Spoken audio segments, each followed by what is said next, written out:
Okay. जो पहली line है वो है a pair of kidneys consist of millions of functional unit nephrons.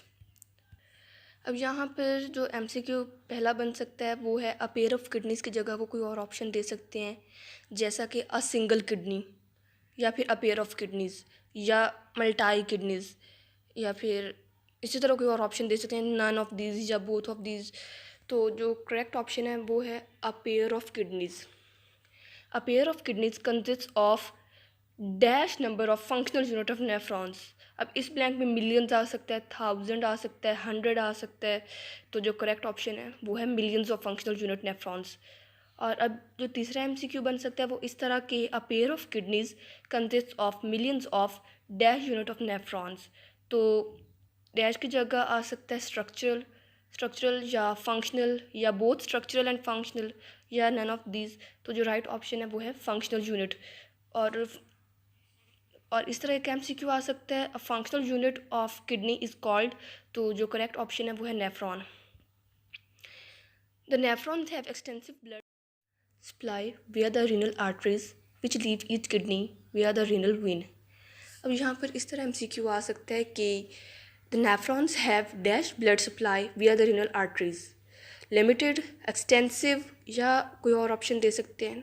तो यहाँ पर जो करेक्ट ऑप्शन है वो है एक्सटेंसिव ब्लड सप्लाई। या इस तरह एमसीक्यू आ सकता है कि the nephrons have extensive blood supply विया the dash renal arteries, renal vein या रीनल कैपिलरीज। तो जो करेक्ट ऑप्शन है वो है रीनल आर्टरीज विच लीव ईच किडनी विया द रीनल वेन।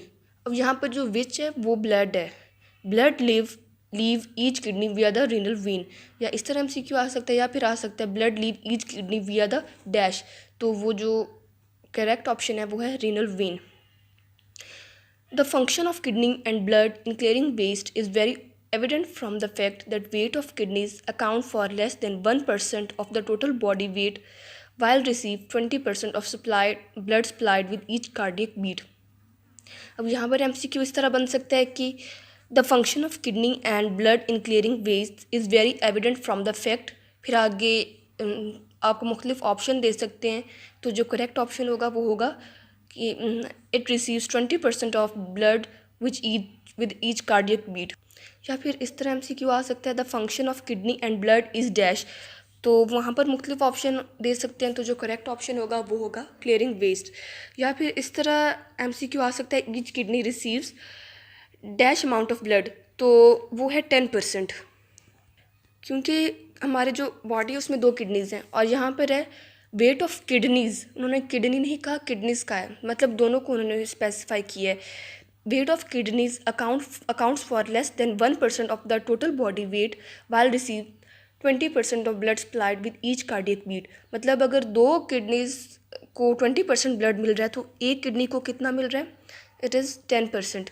या फिर इस तरह आ सकता है weight of kidney is dash as compare to total body weight. तो the weight of each kidney is 0.5% and weight of both kidneys या weight of kidneys is less than 1%। अगर लेस देन का ऑप्शन नहीं है तो फिर जो correct answer होगा वो होगा 1%। Following filtration of blood and further processing through system, urine is collected in a central cavity of the kidney called pelvis.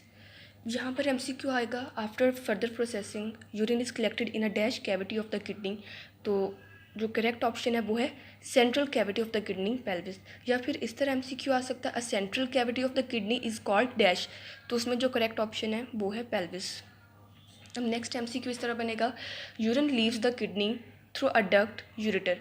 यहाँ पर कैसे एमसीक्यू आएगा, urine leaves the kidney through dash और उसका जो करेक्ट ऑप्शन है वो है अ डक्ट यूरेटर। या फिर इस तरह भी आ जाएगा कि ureter is a dash, it is a duct of kidney. अब आगे जो एमसीक्यू है वो है the ureters of both the kidney drain into urinary bladder so urethral orifice. तो कैसे एमसीक्यू आएगा, the ureters of both the kidney drain into dash. तो जो करेक्ट ऑप्शन है वो है यूरिनरी ब्लैडर। या फिर the ureters of only single kidney या फिर ऑफ बोथ द किडनीज। तो यहाँ पर जो करेक्ट ऑप्शन है the ureters of both the kidneys drain into urinary bladder and it drains through. तो जो करेक्ट ऑप्शन है वो है यूरेट्रल ऑरिफिस। नेक्स्ट एमसीक्यू जो है वो है urine leaves the body during urination. तो यहाँ पर एमसीक्यू आएगा urine leaves the body during dash. तो जो करेक्ट ऑप्शन होगा वो होगा यूरिनेशन, या urination is a process in which. तो जो करेक्ट ऑप्शन होगा वो होगा यूरिन लीव्स द बॉडी। अब ये लाइन क्या है पूरी, urine leaves the body from the during urination from the bladder through a tube called the dash. तो जो करेक्ट ऑप्शन है वो है यूरेथ्रा। इस तरह एमसीक्यू आ जाएगा urine leaves the body from the dash through a tube called the urethra. तो जो करेक्ट ऑप्शन होगा वो होगा ब्लेडर, गॉल ब्लेडर। और इस तरह एमसीक्यू वास्ते यूरेथ्रा इज़ अ ट्यूब और अ डक्ट।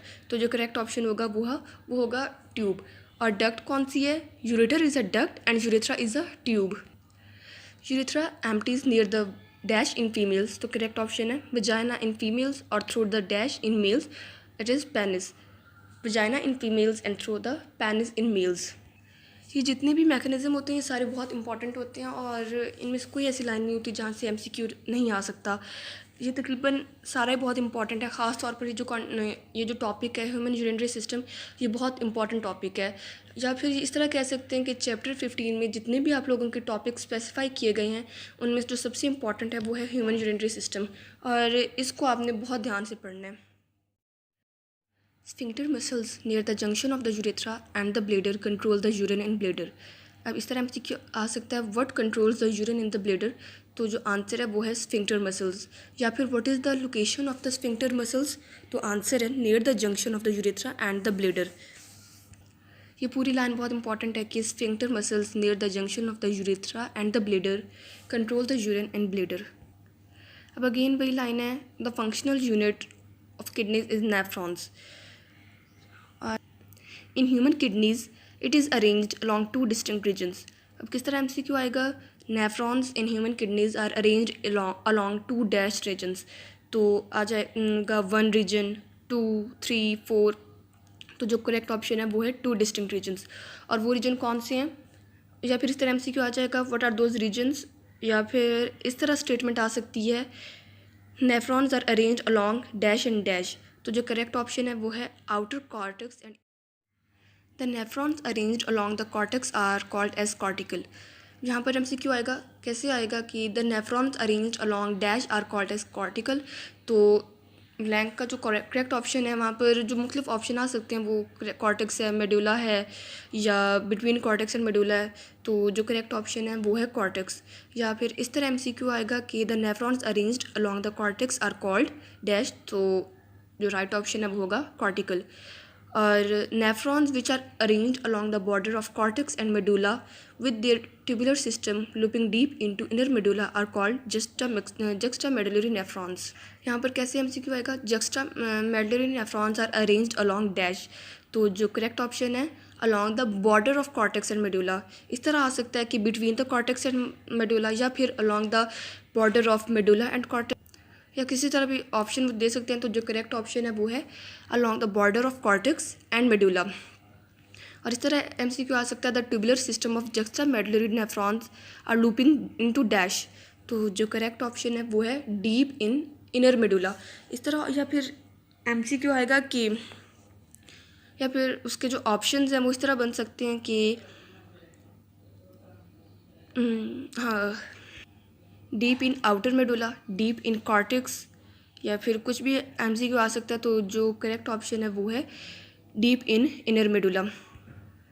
नेक्स्ट जो एमसीक्यू होगा वो होगा what is instrumental in the production of concentrated unit. तो जो करेक्ट ऑप्शन है वो है जक्स्टा मेडुलरी नेफ्रॉन्स। या फिर यहाँ पर इस तरह ऑप्शन आ सकता है cortical nephrons, medullary nephrons, juxta medullary nephrons. तो जो राइट ऑप्शन है वो है जक्स्टा मेडुलरी नेफ्रॉन्स। और एक एमसीक्यू इस तरह बनेगा the juxta medullary nephrons are specific instrumental in the production of dash. तो इसमें जो ऑप्शन आएंगे वो होगा diluted urine, normal urine, concentrated urine.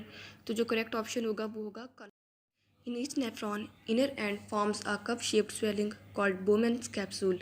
अब यहाँ पर जो एमसीक्यू बनेगा वो होगा in each nephron dash end forms a cup shaped swelling. Option होंगे outer and, inner and, middle and, border. तो जो करेक्ट ऑप्शन है वो है inner and. Next MCQ in each nephron inner end forms a dash shaped swelling. तो वहाँ पर जो आएगा triangle shaped, tube shaped, cylinder shaped, cup shaped, इस तरह मुख्तलिफ शेप्स के आपको नाम दे सकते हैं। तो जो करेक्ट ऑप्शन होगा वो होगा कप शेप्ड। और जो तीसरा MCQ है वो होगा in each nephron inner end forms a cup shaped swelling called dash. तो जो करेक्ट ऑप्शन है वो है Bowman's capsule. And ball of capillaries called glomerulus. यहाँ पर MCQ कैसे बनेगा? बोमेंस capsule is around a ball of capillaries called dash. तो जो करेक्ट ऑप्शन होगा वो होगा ग्लोमेरुलस। या फिर बोमेंस capsule is around a dash called glomerulus.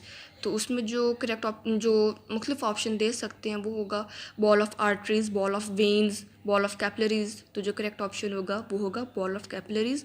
या फिर इस तरह MCQ आएगा, what is the ball of capillaries in nephrons. तो जो करेक्ट ऑप्शन है वो है ग्लोमेरुलस। या एक इस तरह MCQ बन सकता है, बोमेंस कैप्सूल सराउंड्स डैश। तो जो करेक्ट ऑप्शन है वो है glomerulus. Glomerulus circulates blood through capsule as it arrives through afferent arteriole and leaves the capsule by efferent arteriole. यहाँ पर जो ऑप्शन बनेगा जो MCQ बनेगा वो इस तरह के, in nephron blood circulates through dash. तो आगे आ जाएगा ग्लोमेरुलस या फिर बोमेंस कैप्सूल या बोथ या फिर नन। तो जो करेक्ट ऑप्शन है वो है Bowman's capsule. Blood circulates through Bowman's capsule. ये MCQ मेरा रॉन्ग हुआ था इसलिए मुझे बहुत अच्छी तरह याद है। Blood arrives through it is afferent arteriole और it leaves the Bowman's capsule by efferent arteriole. और इस तरह पूछ सकते हैं कि what is the nature of afferent and efferent vessels. तो आगे आ सकता है आर्टरीज, वेन्स, आर्ट्रियोल, कैपिलरीज। तो जो करेक्ट ऑप्शन है वो है the nature of afferent and efferent vessels is arterioles. The blood vessels subdivides again into another network of capillaries, the peritubular capillaries. The blood vessels subdivides again into another network of capillaries.